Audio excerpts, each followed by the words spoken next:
everyone, this is Ms. Ward. Tonight is your last unit last concept in the circular motion unit. It is going to be going over Kepler's laws, which have to do with the way things orbit the sun. So we're going to start off by talking about Edmund Halley. He was able to use Newton's universal law of gravitation to actually predict the comet that now bears his name. He was dead when it returned. This is talking about obviously Halley's comet. It takes about 70 some odd years for it to go through its rotation. So he was dead before it came back, but he was actually able to prove, essentially, a little bit further, Newton's universal law of gravitation by correctly predicting when the comet came back. And it let people know that not only do the planets follow these laws, but also comets do as well. About 100 years later, scientists noticed a change in Uranus's orbit. They thought this could be from an unknown planet. We now call this Neptune. These changes were because of Kepler's laws. Johann Kepler was the first person who could show with experimental results that the planets actually orbit the sun. People thought that before him, but he was actually the first one able to prove it. He was able to deduce 3 laws that the planets obey in their orbits. At the time, no one, not even Kepler, knew why the planets followed his laws. It wasn't until Newton who was able to show that all 3 of Kepler's laws actually are results of his law of gravitation. So we're going to discuss what those 3 laws are. First one's pretty simple. It's just that the planets follow elliptical orbits. The sun is at the center of one of the focuses of the ellipse. So what that means, if you have an ellipse, alright, an ellipse has 2 focuses instead of having a center. The sun rests at one of them. There is nothing at the second one. It doesn't even matter. It can just be a blank point in the sky. The sun is at one of the points of each of the each of the planet's orbits. Newton showed that because the force of gravity decreases with the inverse square of the distance, 1 over radius squared, closed orbits must be circles or ellipses. All of our orbits are pretty close to being circular, but they're actually technically ellipses. Open orbits, like those in comets that pass the sun and then leave the solar system, have to be either parabolas or hyperbolas.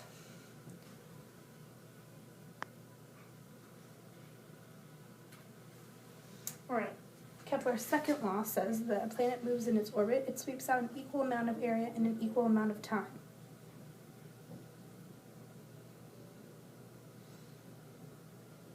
What this means, if this is our orbit, here's the sun, here's a planet following its path as it goes around. Let's say it sweeps out an area here. From here to here it takes 1 month. So you would find from the location A to location B, you could find the area between the sun and that, okay? Whatever the area of that is, okay, it took 1 month for it to travel that path. That means it takes an equal area for it to travel for a different month. So like over here where it's closer to the sun, if these 2 areas are equal, then it takes 1 month to travel this longer area of its orbit.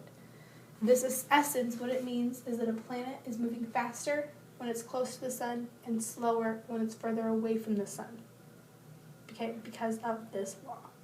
And that has to do with the gravitational pull the sun is exuding. It moves slower because the sun has a stronger pull on it when it's closer versus when it's farther.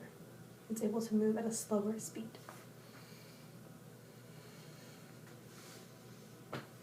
The third law is super overly complicated. I'll explain it to you, but it really makes more sense when you do it in a mathematical problem. So the period, which is how long it takes for it to go in one orbit, of a planet increases as the distance from the sun, r, to 3/2 power. That is, so the period equals a constant, some sort of constant, which will tell you what the constant is, times radius to 3/2 power. At the time, Johann Kepler didn't know what the constant was. Newton was able to actually derive the constant. The constant is 2 pi over gravitational constant, which he came up with, times the mass. If it's the sun, it's the mass of the sun. If you're talking about something orbiting the Earth or a different planet, then it's the mass of that planet. In general, the period of an orbiting planet or moon depends on the mass being orbited. The period does not depend on the mass of the planet or the moon itself. So it doesn't matter how big the object is that's orbiting something, doesn't matter how big each of the planets are, okay? They're orbiting the sun, so the sun's mass is what matters. Doesn't matter how big the moon is, it's the Earth's mass that matters.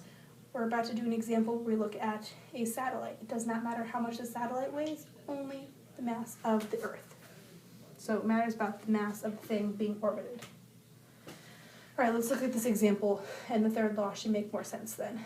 Find the altitude above Earth's surface where a satellite orbits with a period of 1 day. Note that the radius of the Earth is 6.37 times 10 to the 6th meters, and the mass of the Earth is 5.97 times 10 to the 24th kilograms, and the period of 1 day is 8.64 times 10 to the 4th seconds. We'll also have to remember that the gravitational constant, which is always what big G stands for, is 6.67 times 10 to the negative 8th. Okay, so now we go about solving. Okay, so our given information, radius of the Earth, mass of the Earth, period it takes the satellite to go around, as well as the gravitational constant. We have our equation, period equals our constant, which is 2 pi over the square root of our gravitation, times the mass, and then that times radius to the 3/2 power. Now, at first glance, it looks like we have every piece of that equation, like we have all of the variables or something missing, okay? However, the thing that we're trying to solve for is the distance to the satellite. Now, that is basically from the radius. When you solve these problems, you are talking about the center of any of these objects, the center of the Earth to the satellite. So we need to find the distance. We're asking for the distance from the Earth to the satellite. So in order to solve for that, you need to know what the radius of the Earth is, which is the distance from the center of the Earth to the surface of the Earth. So what we do is we solve for the radius, then you subtract out the distance from the center of the Earth to the surface, and that leaves you with the surface to the satellite. Alright? So plugging all my numbers in, I get 8.64 times 10 to the 4th equals 2 pi divided by the square root of 6.67 times 10 to the negative 8th times 5.97 times 10 to the 24th. All of that times are to the 3/2 power. I'm going to first solve what's in my bracket. Okay, when I solve out my bracket, my calculator shows 1 times 10 to the negative 8th. I'm sure there's more decimals held in my calculator, but it's not showing me any of them. But what I do next is I take 8.64 times 10 to the 4th and divide by that 1 times 10 to the negative 8th. This would be a situation where it would be a really good idea not to clear your calculator. You don't want to round to 1 times 10 to the negative 8th, because that would be a really inaccurate round. So keep that number going in your calculator. Okay, when I do that, I end up getting 8.67 times 10 to the 12th equals my radius to the 3/2 power. What something to the 3/2 power means is the square root of r cubed. Okay, so what I can do is I'm going to square both sides. So I'm going to square my number I got on my left-hand side.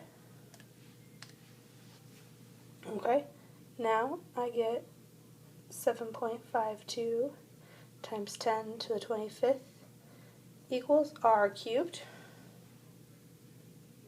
Alright, I then took the cube root of both sides. Take the cube root of both sides, you get that your radius is 4.2 times 10 to the 1, 2, 4, 5, 8. But remember again, this is that's the radius from the center of the Earth all the way up to the satellite. We're only worried about from the surface of the Earth to the satellite. So we now need to subtract out that radius of the Earth from our problem. So you take your answer, you subtract out 6.37 times 10 to the 6th, and you get an answer that the satellite is 4.15 times 10 to the